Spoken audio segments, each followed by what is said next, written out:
보이스피싱. 엄마 나 사고 났어. 그날 제 가슴이 철렁 내려앉았습니다.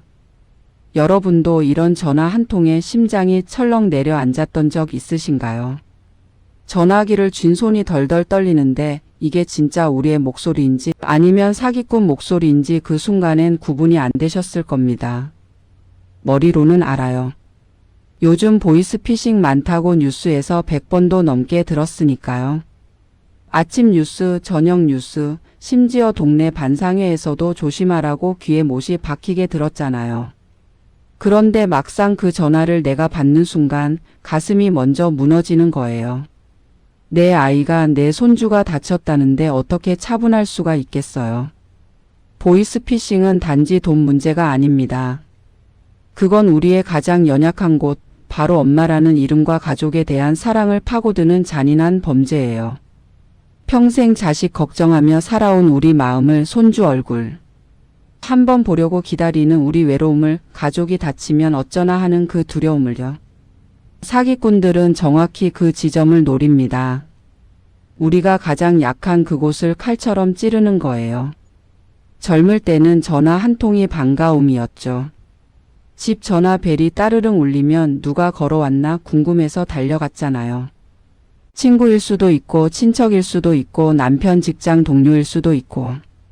수화기를 들면 반가운 목소리가 들려오고 안부 묻고 근황 나누고, 그렇게 사람과 사람이 이어졌어요. 전화는 그냥 고마운 도구였습니다. 그런데 지금은 어떤가요? 모르는 번호만 뜨면 혹시 또 사기 전화 아닐까 하는 불안과 경계가 먼저 올라옵니다. 전화기가 울릴 때마다 가슴이 콩콩거리고 문자 알림음만 들려도 긴장하게 돼요. 또 무슨 택배 사칭 문자 아닐까? 또 카드사 사칭 전화 아닐까? 이런 생각부터 드는 거죠. 전화와 문자가 점점 불안의 통로가 되어 버렸어요.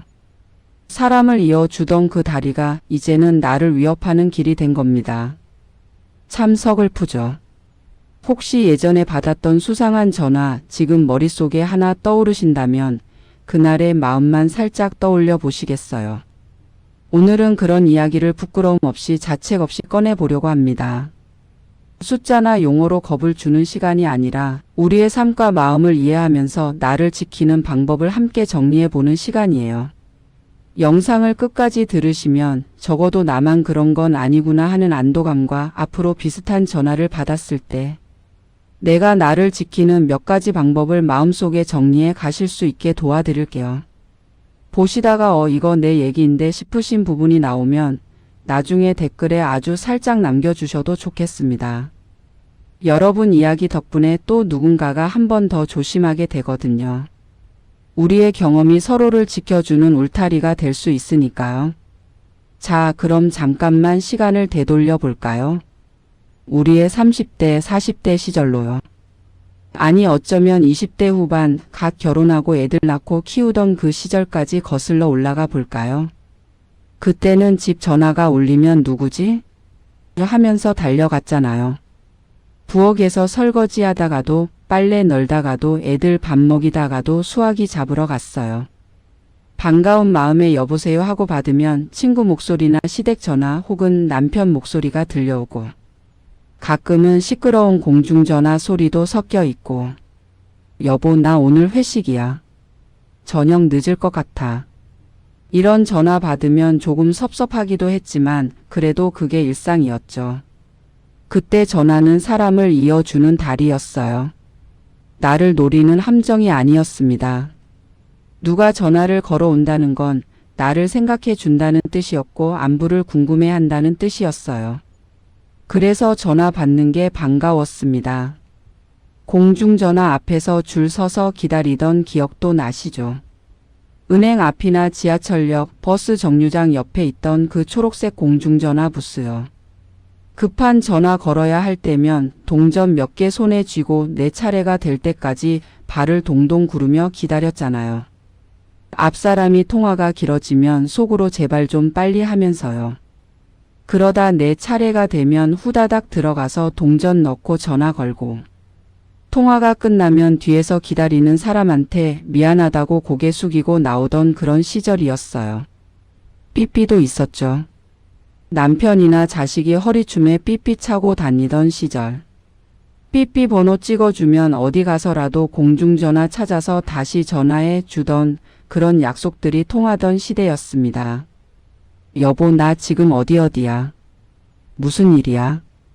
이렇게 전화 오면 그게 참 다정했어요. 번거롭긴 했지만 그 번거로움 속에 사람 냄새가 있었습니다. 그리고 우리 손에 처음으로 휴대전화가 쥐어지던 날. 참 신기했죠. 벽돌만하게 큰 그 무거운 전화기 들고 다니면서 어디서든 전화를 받을 수 있다는 게 정말 놀라웠어요. 처음엔 요금이 비싸서 꼭 필요한 통화만 했죠. 그러다가 점점 전화기가 작아지고 문자도 보낼 수 있게 되고 나중엔 사진도 찍을 수 있게 되고 세상이 참 빨리 변하더라고요. 그때만 해도 전화는 그냥 전화였어요. 반갑고 필요하고 가끔 귀찮아도 그냥 그런 일상이었습니다. 누가 나를 속이려고 전화한다는 생각은 해본 적도 없었어요. 설마 전화로 사기를 치겠어요? 그땐 그런 세상이 아니었으니까요. 그런데 지금은 어떤가요? 은퇴하고 아이들 다 키우고 이제 좀 쉬어도 될 나이가 됐는데 스마트폰 하나가 우리 손에 쥐어졌습니다. 처음엔 정말 좋았어요. 손주들 얼굴도 영상통화로 볼 수 있고 가족들이랑 카톡으로 사진도 주고받고 유튜브에서 옛날 노래도 듣고 날씨도 확인하고 이게 참 편리하더라고요. 그런데 어느 순간부터 이상한 일들이 생기기 시작했어요. 모르는 번호에서 전화가 오기 시작했습니다. 처음엔 누구지? 하고 받았죠. 그런데 받으면 이상한 목소리가 들려요. 고객님, 카드 사용 내역 확인차 전화 드렸습니다. 택배가 반송됐습니다. 확인 부탁드립니다. 이런 전화들이요. 처음엔 진짜인 줄 알고 당황했어요. 내가 뭘 잘못했나, 카드를 어디서 썼더라, 택배를 기다리고 있었나 싶어서요. 문자도 쏟아지기 시작했습니다. 금융 문자, 택배 문자, 알 수 없는 링크가 달린 문자들.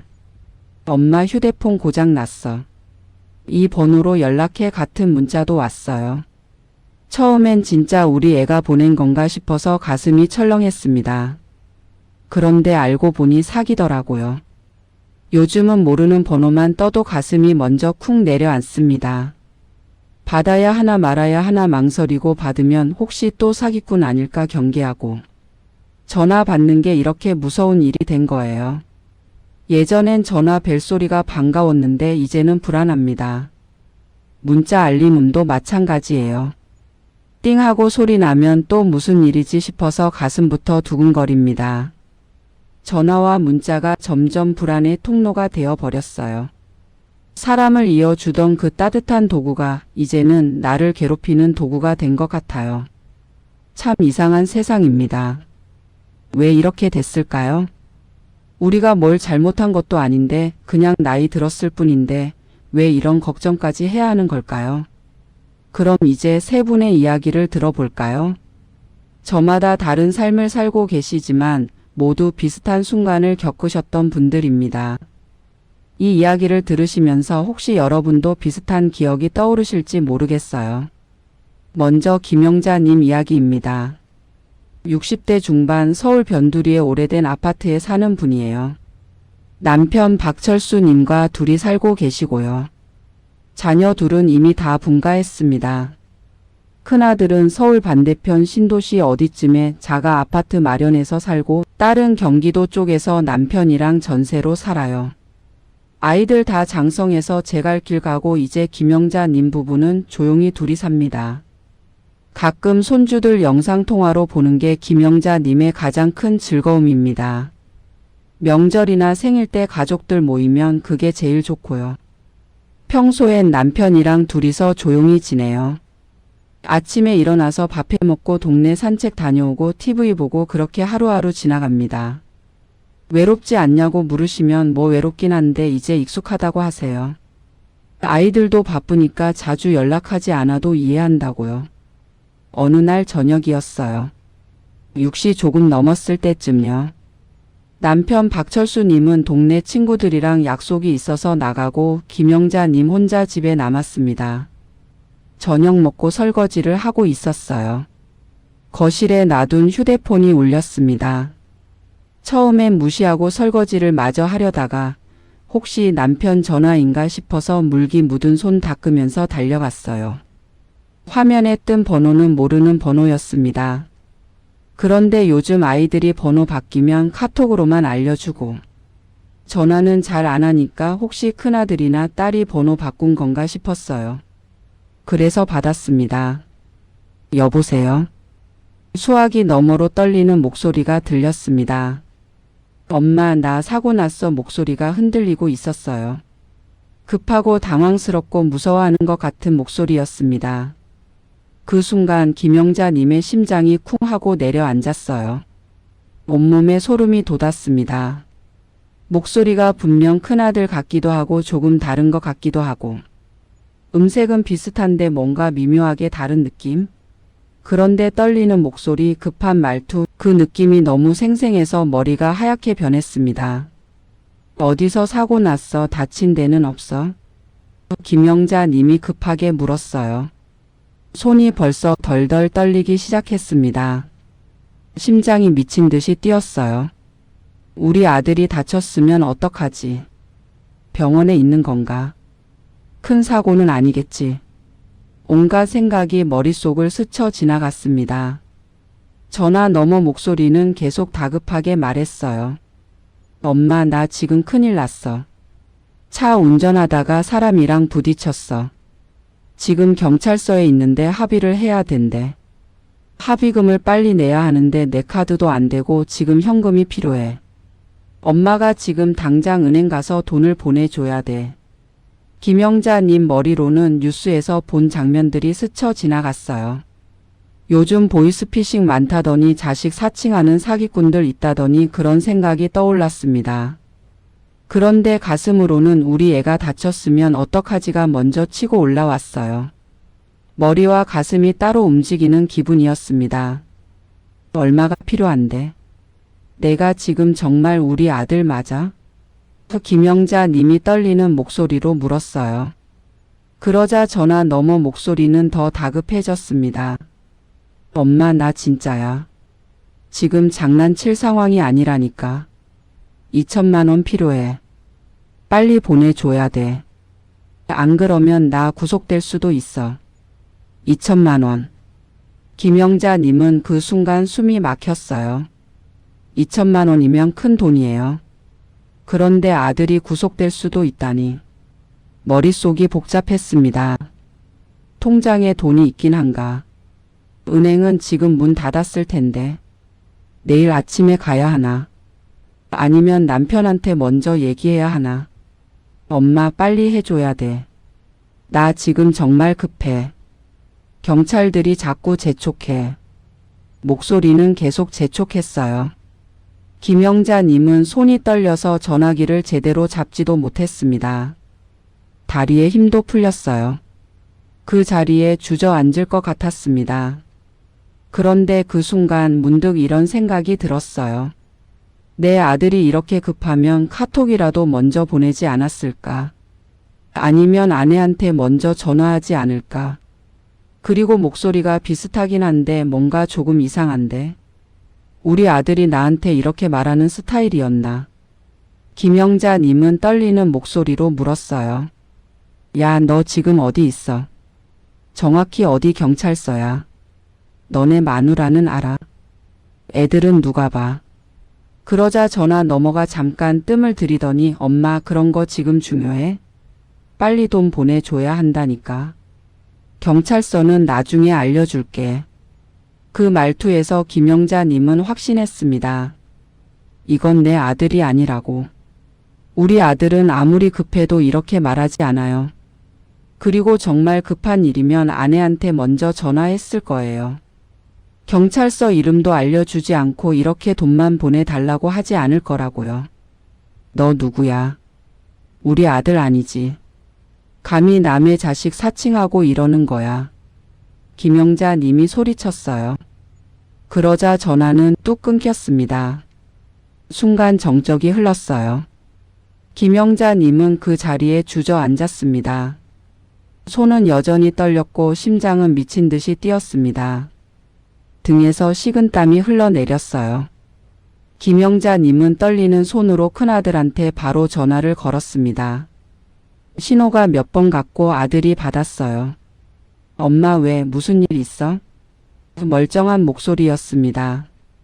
회사에서 야근 중이라고 했어요. 아무 일도 없었습니다. 김영자님은 그제야 안도의 한숨을 내쉬었어요. 그리고 온몸에 힘이 쭉 빠졌습니다. 아니야, 아무것도 아니야. 그냥 목소리 듣고 싶어서. 아들은 이상하다는 듯 물었어요. 엄마 목소리가 왜 그래? 무슨 일 있어? 김영자님은 울컥했지만 참았습니다. 아니야, 괜찮아. 조심해서 들어와. 그렇게 전화를 끊었어요. 그날 밤 김영자님은 제 손이 얼마나 덜덜 떨렸는지 아직도 기억이 납니다. 남편한테도 말 못하고 혼자 이불 속에서 한참을 떨었대요. 내가 거의 속을 뻔했구나. 만약 그때 은행에 갔으면 어쩔 뻔했지. 만약 2천만 원을 보냈으면 우리 노후 자금이 다 날아갔을 텐데. 그 생각만 해도 식은땀이 났다고 합니다. 그리고 며칠 동안 잠을 제대로 못 잤대요. 자꾸 그 전화가 생각나서요. 그 떨리는 목소리, 그 다급한 말투, 그게 자꾸 귓가에 맴돌았습니다. 내가 왜 그렇게 쉽게 흔들렸을까? 나는 왜 그렇게 약할까? 스스로를 자책했대요. 두 번째 이야기는 조금 더 어려운 형편에 계신 분입니다. 50대 후반 부부예요. 이름은 말씀 안 하셨지만 제가 편의상 이순자 님이라고 부를게요. 전월세로 사는 집이에요. 아직 대출이 남아있고 남편은 50대 후반에 은퇴했지만 시간제 일을 조금씩 하고 있습니다. 경비 일도 하고 가끔 일용직도 하고요. 이순자 님도 파트타임으로 마트 계산대 일을 하면서 생활비를 벌고 있고요. 늘 돈 걱정에 쫓기는 마음입니다. 월세 내야 하고 카드값 나가고 아직 대학 다니는 아들 등록금도 걱정이에요. 통장에 돈이 좀 쌓이면 또 어디선가 지출이 나가고 그렇게 빠듯하게 살아요. 친구들이 이제 좀 쉬어 하면 이순자님은 웃으면서 쉬면 굶어 이렇게 농담처럼 말한대요. 농담이지만 진담이기도 하죠. 자식이 대학 다니고 있어서 등록금 걱정도 끝이 없습니다. 장학금 받으면 다행인데 못 받으면 대출 알아봐야 하고요. 우리 아들만 대학 졸업하면 그때는 좀 숨통이 트이겠지 하는 게 이순자 님 부부의 작은 희망이에요. 그런데 늘 마음 한구석에 불안이 있어요. 혹시라도 아이가 사고 나면 우리는 어떻게 하지? 치료비도 없는데. 합의금 같은 거라도 나오면 우리는 정말 끝이야. 이런 걱정이요. 그래서 아들한테 항상 조심하라고 말합니다. 운전할 때 조심해. 길 건널 때도 조심하고. 무리하지 말고. 아들은 알았어 엄마 걱정 마 하지만 엄마 마음은 늘 불안해요. 그런 어느 날이었습니다. 이순자 님이 마트 일 끝나고 집에서 쉬고 있는데 전화가 왔어요. 오후 4시쯤이었나요?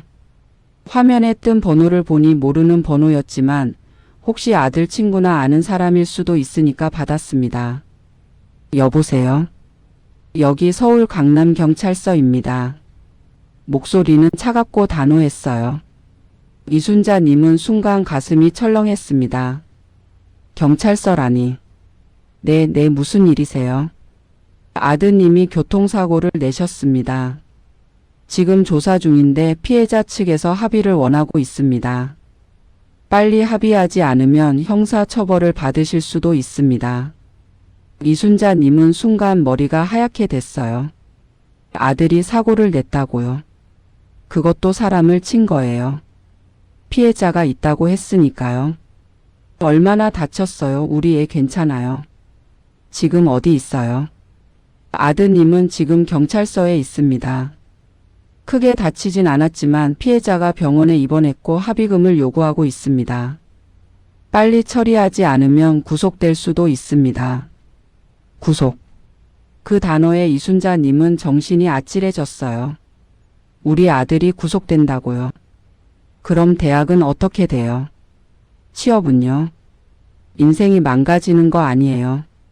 합의금이 얼마나 되는데요? 이순자 님이 떨리는 목소리로 물었어요. 3천만 원 정도 필요합니다. 오늘 안에 입금하셔야 피해자 측에서 합의해 줍니다. 3천만 원. 이순자 님은 그 순간 현기증이 났습니다. 우리 집에 3천만 원이 어디 있어요? 통장엔 이번 달 월세 내고 나면 100만 원도 안 남는데. 대출도 이미 받을 만큼 받았고 3천만 원을 어떻게 구해요?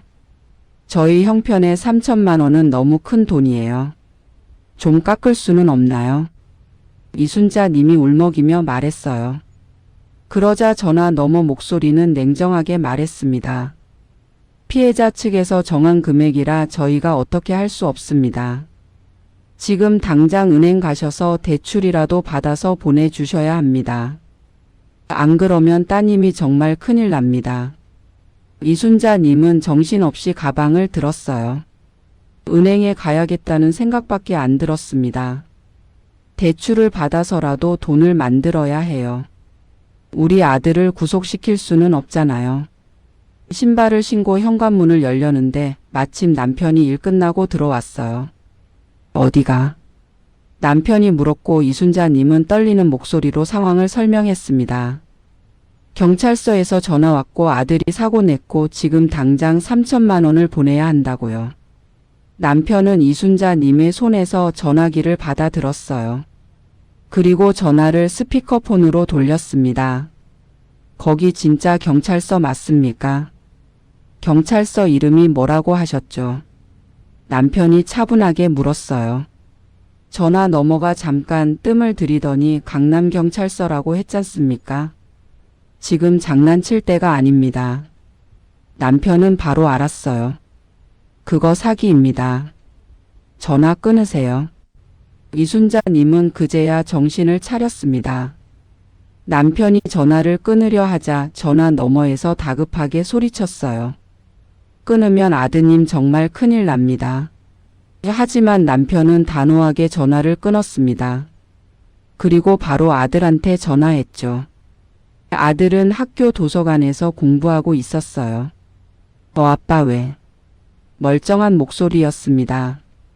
아무 일도 없었어요. 사고도 안 났고 경찰서에 있지도 않았습니다.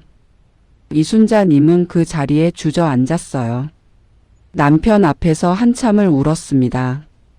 내가 진짜 은행 갈 뻔했어. 그럼 우리 어쩔 뻔했어. 3천만 원을 어떻게 구해? 대출도 이미 많은데. 남편이 등을 토닥여 줬어요. 괜찮아. 안 속았잖아. 내가 들어와서 다행이야. 이순자 님은 그날 이후로 한참을 우울했대요. 그리고 조금 부끄러웠대요. 나는 왜 이렇게 쉽게 흔들렸을까? 경찰서라고 하니까 왜 그렇게 겁부터 났을까? 다른 사람들은 안 속는다는데 나만 이렇게 약한가? 이런 생각이 자꾸 들었대요. 이 나이에 아직도 사기 걱정, 돈 걱정을 동시에 한다는 게 참 서글펐다고 합니다. 평생 열심히 살았는데 왜 이 나이에도 이런 고생을 해야 하나 싶었대요. 그리고 조금 화도 났대요. 왜 이런 나쁜 사람들이 남의 불안을 파고드는지, 왜 힘든 사람들을 더 괴롭히는지. 세 번째 이야기는 혼자 사시는 분입니다. 70대 초반 이정희님. 남편은 5년 전에 돌아가셨고 이제 혼자 삽니다. 기초연금과 작은 월세 수입으로 조용히 지내는 분이에요. 자식 셋을 다 키웠는데 다들 멀리 살아요. 큰아들은 부산에, 둘째 딸은 미국에, 막내 아들은 대전에 살아요. 명절이나 생일 때 연락 오는 게 전부입니다. 혼자 사는 게 외롭긴 하지만 이제는 익숙해졌다고 스스로를 위로하며 사세요. 아침에 일어나서 혼자 밥 해먹고 동네 복지관 다녀오고 저녁엔 TV 보다가 자고. 그렇게 하루하루 지나갑니다. 가끔 옛날 사진 꺼내보면서 그때는 참 좋았지 하고 혼잣말하고요. 손주들은 가끔 전화해요. 용돈 필요할 때요. 이정희 님도 알아요. 손주들이 정말 할머니 보고 싶어서 전화하는 게 아니라는 걸요. 그래도 전화라도 오면 반가워요. 목소리라도 들으니까요. 그래서 용돈도 보내줘요. 많지는 않지만 할머니 마음이니까요. 어느 날 오후 이정희 님이 거실에 앉아 TV 보고 있는데 전화가 왔습니다. 모르는 번호였지만 받았어요. 혹시 복지관에서 걸어온 건가 싶어서요. 여보세요? 할머니 저예요. 반말이었어요. 젊은 남자 목소리. 이정희 님은 순간 손주가 전화했나 싶었습니다. 큰아들 아들이 가끔 용돈 부탁할 때 이렇게 반말로 전화하거든요. 넌 누구야? 준호야? 이정희 님이 반갑게 물었어요. 네, 저요. 할머니 나 지금 급한 일 있어서 그러는데 돈 좀 보내줄 수 있어? 목소리가 조금 어색했지만 이정희 님은 손주가 급하니까 그러려니 했습니다. 얼마 필요한데? 무슨 일 있어? 100만 원만 보내줘. 친구가 사고 났는데 나한테 급하게 돈 좀 빌려달래. 나중에 꼭 갚을게. 이정희 님은 그 순간 마음이 복잡했어요. 한편으로는 내 손주가 나를 찾았나 보다 하는 반가움. 평소엔 연락도 잘 안 하는 손주가 급한 일이라도 생기니까 할머니한테 전화한 거잖아요. 그게 조금 서글프면서도 반가웠어요. 그런데 다른 한편으로는 100만 원이면 내 한 달 생활비인데 하는 걱정도 들었습니다. 기초연금하고 월세 받는 거 합쳐도 한 달에 70만 원 정도인데 100만 원을 보내면 이번 달은 어떻게 살아야 하나. 약값도 나가고 밥도 사 먹어야 하고 전기세 수도세도 내야 하는데. 그리고 곧이어 드는 생각. 근데 이 애가 평소에 나한테 반말 이렇게 했나. 목소리도 좀 이상한데. 준호 목소리가 이랬나. 이정희 님은 조금 의심이 들기 시작했어요. 야, 너 지금 어디 있어? 너네 아빠는 알아? 엄마는 알고? 이정희 님이 물었습니다. 전화 넘어가 잠깐 뜸을 들이더니 할머니 아빠 엄마 몰라. 나 지금 진짜 급해. 빨리 보내줘. 나중에 내가 직접 가서 인사드릴게. 그 말에 이정희 님은 확신했어요. 이건 내 손주가 아니라고. 준호는 아무리 급해도 아빠한테 먼저 연락하지 부산에 사는 할머니한테 이렇게 전화하지 않아요. 그리고 준호는 저한테 반말 안 해요. 가끔 편하게 말할 때도 있지만 돈 부탁할 때는 꼭 존댓말 써요. 너 누구야? 우리 손주 아니지. 끊을 거야. 이정희 님이 말하자 전화는 바로 끊겼습니다. 이정희 님은 한참을 그 자리에 앉아 있었어요. 가슴이 두근두근했고 손도 떨렸습니다. 그런데 떨림과 함께 쓸쓸함도 올라왔어요. 나 혼자 사니까 누가 나를 속이려 들면 막아줄 사람이 바로 옆에는 없구나. 그 깨달음이 참 서글펐습니다. 만약 남편이 살아 계셨으면 옆에서 그거 사기야, 끊어 이렇게 말해줬을 텐데요. 지금은 혼자니까 모든 판단을 혼자 해야 해요. 그게 무섭더래요. 그리고 또 하나 서글픈 건 손주가 진짜로 전화한 줄 알고 순간 반가웠던 내 마음이었대요. 그만큼 외롭다는 거잖아요. 그만큼 가족 목소리가 그립다는 거고요. 사기꾼들은 정확히 그 마음을 노린 거예요. 이정희 님은 그날 저녁 큰아들한테 전화했대요. 아들아 오늘 이런 전화 왔는데 하고 얘기했더니 큰아들이 깜짝 놀라면서 엄마 조심하세요. 요즘 그런 전화 많대요. 다음부터는 그런 전화 오면 바로 끊으세요. 그렇게 말했대요. 이정희 님은 응 알았어. 나도 이제 알아. 걱정 마 하고 전화를 끊었는데 끊고 나니까 눈물이 나더래요. 아들은 엄마 걱정해서 조심하라고 말해줬지만 정작 엄마가 얼마나 무서웠는지 얼마나 외로웠는지는 모를 거예요. 그냥 조심하세요로 끝나는 거죠. 이 세 분의 이야기를 들으면서 혹시 여러분도 비슷한 기억이 떠오르셨나요? 중요한 건 이겁니다. 이 세 분 중 누가 멍청해서 속고 누가 똑똑해서 안 속은 게 아니에요. 김영자님은 자식 걱정하는 엄마 마음을, 이순자님은 돈 걱정과 자식 걱정을 동시에, 이정희님은 외로움과 손주에 대한 그리움을. 사기꾼들은 정확히 그 지점을 노립니다.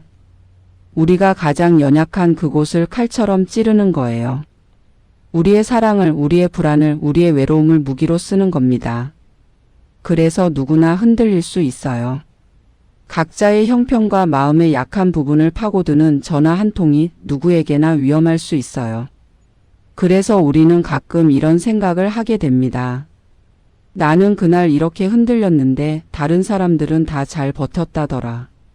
뉴스 보면서 어떻게 저렇게 속지했는데 막상 나한테 오니까 나부터 무너질 뻔했다. 그리고 우리는 스스로를 자책해요. 나는 왜 이렇게 약할까? 왜 이렇게 쉽게 흔들릴까?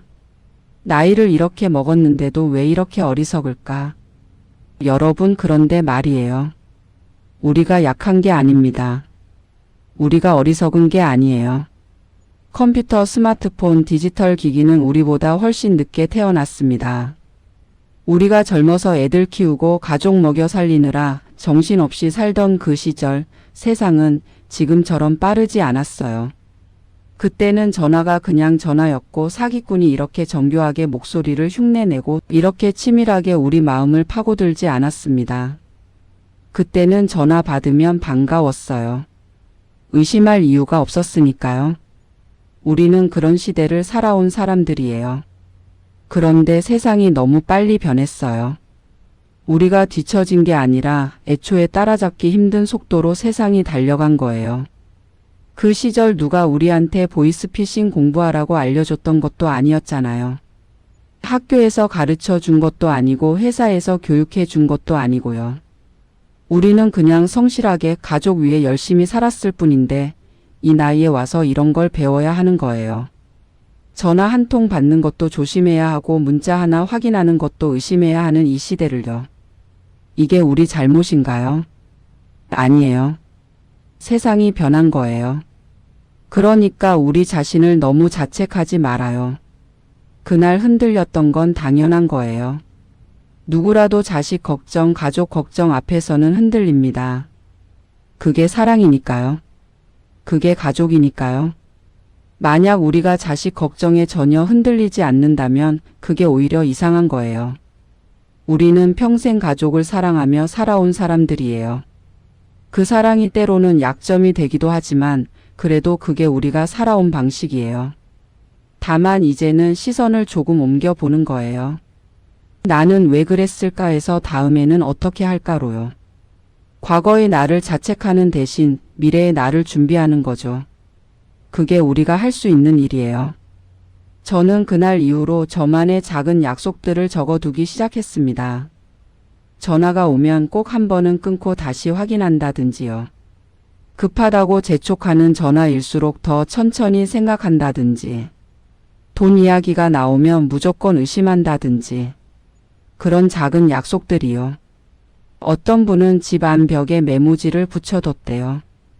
당황할수록 잠시 멈추기. 거실 벽에 크게 써서 붙여놨는데 전화 받고 당황했을 때 눈에 들어오면 정신을 차리는 데 도움이 된다고 합니다. 전화기 옆에 붙여둔 분도 있고요. 자식 목소리 같아도 꼭 다시 확인. 이런 문장들이요. 별것 아닌 것 같지만 막상 전화 받고 당황했을 때는 이런 문장 하나가 생명줄이 돼요. 우리가 순간 흔들렸을 때 다시 중심을 잡게 해주는 거죠. 그래서 저는 여러분께도 권해드리고 싶어요. 집안 어딘가에 여러분만의 문장 하나를 적어서 붙여두세요. 급할수록 천천히 돈 이야기 나오면 의심하기 끊고 다시 확인 뭐든 좋아요. 여러분이 기억하고 싶은 문장을요. 우리는 모두 처음 살아보는 노후를 건너고 있습니다. 처음 살아보는 디지털 세상을 건너고 있고요. 우리 부모님 세대는 이런 걸 겪지 않으셨어요. 우리가 처음이에요. 그러니까 실수도 있을 수 있고 시행착오도 있을 수 있어요. 한두 번 흔들릴 수도 있고요. 그래도 여기까지 잘 버텨오셨잖아요. 정말 수고 많으셨어요. 젊어서 자식 키우느라 남편 뒷바라지 하느라 시댁 모시느라 평생을 달려왔는데 이제 좀 쉬어야 할 나이에 또 이런 걱정을 해야 하니까 참 힘드시죠. 그래도 우리는 여기까지 왔어요. 그것만으로도 대단한 거예요. 전화가 오면 한번 숨을 고르세요. 급하다고 재촉해도 일단 숨 한 번 깊이 들이마시고요. 그리고 생각해 보세요. 이 전화가 진짜일까? 내 자식이 정말 이렇게 전화할까? 혹시 뭔가 이상하지 않을까? 그렇게 한 박자 쉬는 거예요. 돈 이야기가 나오면 반드시 한번 끊고 가족이나 은행에 직접 확인하세요. 아무리 급하다고 해도요. 사기꾼들은 항상 급하다고 재촉해요. 지금 당장 안 보내면 큰일 난다고 협박하죠. 그런데 진짜 급한 일이라면 한번 끊고 다시 확인해도 늦지 않아요. 오히려 확인하는 게 더 안전해요. 자식 목소리 같아도 손주 목소리 같아도 꼭 한 번 더 물어보세요. 너 지금 어디 있어? 엄마한테 먼저 얘기했어. 내 이름이 뭐야? 우리 집 주소가 어디야? 이렇게 구체적인 질문을 해보세요. 진짜 우리 자식이라면 바로 대답할 거예요. 사기꾼이라면 당황하면서 얼버무리거나 화를 낼 거고요. 그리고 혼자 계신 분들은 혼자라는 게 약점이 아니라는 걸 기억하세요. 오히려 혼자니까 더 조심할 수 있고 더 꼼꼼하게 확인할 수 있어요. 옆에 누가 없어서 외롭긴 하지만 그래서 더 나 자신을 챙겨야 한다는 걸 알고 계시니까요. 그리고 혼자여도 괜찮아요. 전화 한 통으로 자식이나 친구, 경찰서나 은행에 확인할 수 있으니까요. 혹시 언젠가 또 누군가가 엄마 나 사고 났어라고 전화를 하더라도 우리는 예전보다 조금 더 천천히, 조금 더 단단하게 대답하실 수 있을 겁니다. 너 지금 어디야? 엄마가 직접 확인할게.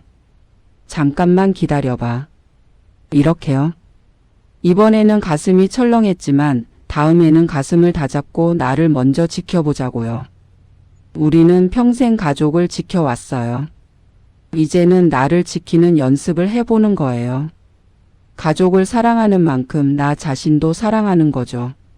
내가 안전해야 가족도 안심하니까요. 내가 건강해야 가족도 행복하니까요. 오늘 이 이야기가 여러분 마음 한구석에 작은 위로나 작은 경계심 하나를 남겨줬다면 좋겠습니다. 아마 이 영상을 듣고 계신 많은 분들도 저마다 비슷한 전화를 한두 번쯤은 받으셨을 거예요. 그때의 떨림, 그때의 당황스러움, 그때의 서글픔을 저도 압니다. 우리 모두 비슷한 마음으로 이 시대를 건너고 있으니까요. 혹시 여러분도 기억나는 전화 한 통이 있으시다면, 가능하시다면 댓글로 살짝 남겨주셔도 좋겠습니다. 부끄러운 일이 아니에요. 오히려 용기 있는 일이에요. 여러분의 이야기가 또 다른 누군가의 마음을 또 한 번 지켜줄 수 있으니까요. 우리의 경험이 서로를 보호하는 울타리가 되는 거예요. 그리고 오늘 이야기가 조금이라도 마음에 남으셨다면 이 채널에 가끔씩 다시 놀러 와 주시면 저는 그걸로 참 든든할 것 같습니다. 여러분과 이렇게 이야기 나눌 수 있다는 것만으로도 감사하거든요. 혼자가 아니라는 걸, 우리가 함께 건너고 있다는 걸, 그걸 느낄 수 있어서 좋아요. 오늘도 여러분 정말 수고 많으셨어요. 내일도 모레도 우리 조금씩 단단해지면서 함께 잘 건너가 봐요. 급할수록 천천히, 당황할수록 한 번 더 확인하면서요. 우리는 할 수 있어요. 지금껏 그래 왔던 것처럼요. 오늘 영상은 여기까지입니다. 끝까지 들어주셔서 고맙습니다. 다음에 또 뵙겠습니다. 건강하세요.